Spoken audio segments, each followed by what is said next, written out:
যেতিয়া প্ৰৱেশ কৰে মানুহ বিবেকশূন্য হৈ পৰে আৰু বিপথে পৰিচালিত হয়। এই কাম ভাবক মানুহে বলিদান কৰিব লাগে। মানে হল ধুমুহাৰ নিচিনা হৈ যোৱাৰ পিছতহে গম পায় যে কিমান ক্ষতি হল। এই ক্ৰোধত পৰি নিজৰ পুত্ৰই পিতৃকে বেয়া কৰি কয়। গুৰু শিষ্যৰো চিনাকি নোহোৱা হয়। এই ক্ৰোধত মানুহে বলিদান কৰিব লাগে। লোভেই পাপ, পাপেই মৃত্যু। যি মানুহৰ লোভ বেছি হয় লগে লগে পাপৰ জন্ম হয়। আৰু যি মানুহৰ পাপ বেছি হয় লগে লগে মৃত্যু হয়। সেইকাৰণে এই লোভক মানুহে বলিদান পুত্ৰ মুখত পৰি ধৃতৰাষ্ট্ৰই কুৰুক্ষেত্ৰ নামত মহাৰণৰ সৃষ্টি কৰিছিল।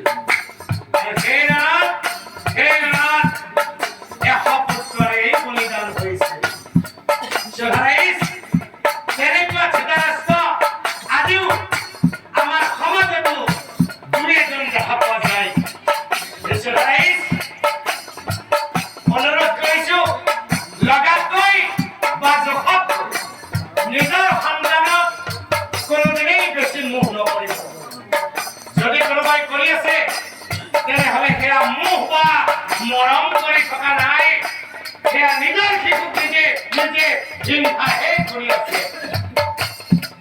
আৰু যদি কোনোবাই কৰি আছে তেনেহলে সেই ধৃতৰাষ্ট্ৰৰ পুত্ৰ দুৰ্যোধনৰ নিচিনাই হ'ব। সেইকাৰণে এই মোহক মানুহে বলিদান কৰিব লাগে। মত মানে হল অহংকাৰ যাৰ শৰীৰত থাকে সেই মনুষ্যৰ হৰিনাম মুখেৰে নোলায়। আৰু যি মানুহৰ হৰিনাম মুখেৰে নোলায় সেই মানুহ কোনো কাৰণতেই স্বৰ্গত স্থান নাপায়।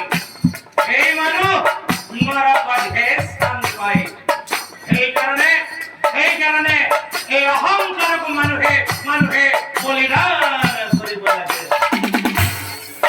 মাছাৰ্য মানে হল চঞ্চলতা। এই চঞ্চলতাৰ কোবাল খোদাত ধৰি বহু নাৰীয়ে নিজৰ পুত্ৰ কন্যা স্বামী শাহু শহুৰক এৰি অন্য পুৰুষৰ লগত গুচি যায়। আৰু সেই নাৰী অধঃপতনে